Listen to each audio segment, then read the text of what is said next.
আমরা একটা মানে পরস্পরকে বোঝার চেষ্টা করেছি। ওনারা যেমন কিছু বিষয়ে কথা বলেছেন যে আমাদের অন্তর্বর্তীকালীন সরকারের কিছু কিছু সিদ্ধান্ত নেওয়া হয়েছে যেটা বিএনপির প্রতিকূলে গেছে। আমরা আবার উদাহরণ দিয়েছি অনেক সিদ্ধান্ত আছে যেটা বিএনপির অনুকূলে গেছে। তারপর ওনারা বলেছেন যে রাজনৈতিক হয়রানিমূলক মামলা প্রত্যাহারে বিলম্ব হচ্ছে। আমরা বলেছি যে পাবলিক প্রসিকিউটর অফিস, তারপর হচ্ছে এই পুরো সরকারি আইনজীবীদের অফিসটা পুনর্গঠন হয়েছে মাত্র 3 মাস আগে। 3 মাসের মধ্যে 7,000-এর বেশি মামলা প্রত্যাহার হয়েছে, 16,000-এর মতো মামলা অলরেডি লিস্টেড আছে। এবং আমরা বলেছি যে এর চেয়ে দ্রুত গতিতে সম্ভব কিনা। ওনারা আমার কাছে মনে হয়েছে ওনারা আমাদের আনসারটা বুঝতে পেরেছেন। ওনারা বলেছেন শেখ হাসিনার যে গণহত্যা ছিল,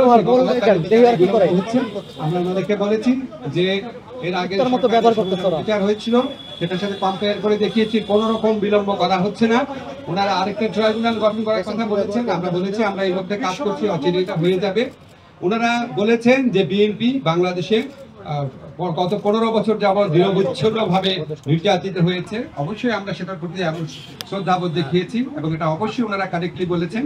ওনারা বলেছেন যে ওনারা যে দলের যে সংস্কার ভাবনা যেটা এটা বহু পুরোনো, ওনারা সবসময় সংস্কারপন্থী দল, আমরা এটা এগ্রি করেছি। অবশ্যই বিএনপি সবসময় সংস্কারের কথা বলেছে।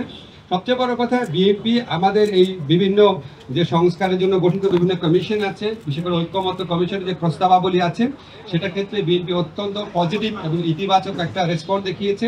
তারা বলেছেন যে তারা এই 2-3 দিনের মধ্যে ঐক্যমত কমিশনের সাথে মিটিংয়ে বসছে এবং অধিকাংশ সংস্কার প্রস্তাবের সাথে তারা ঐক্যমত পোষণ করে এবং জুলাই চার্টার খুব দ্রুত প্রণীত হয়ে যাবে, এটা তারাও আমাদেরকে আশ্বাস দিয়েছে।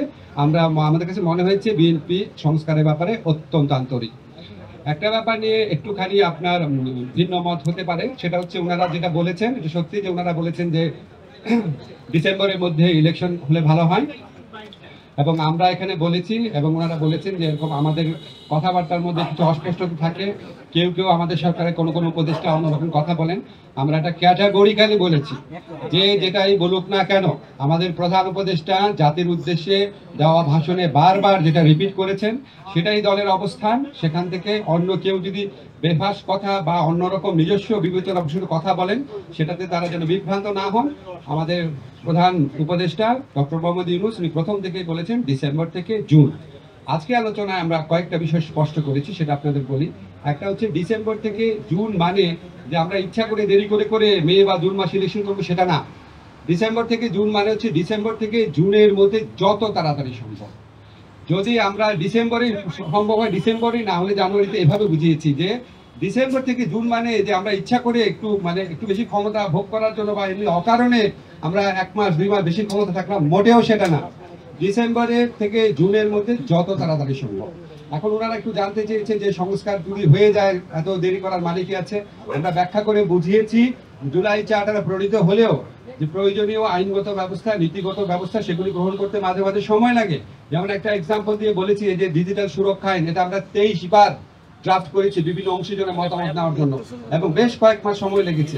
সেজন্য আমরা বলছি আমরা তো পিন পয়েন্ট করতে পারবো না জুলাই চার্টার পরিণত হওয়ার পর কোন আইনটা কতদিনে হয়ে যাবে, কারণ আমরা তো অংশীজনের সাথে কথা বলবো, ব্রড কনসালটেশন ভিত্তিতে করবো।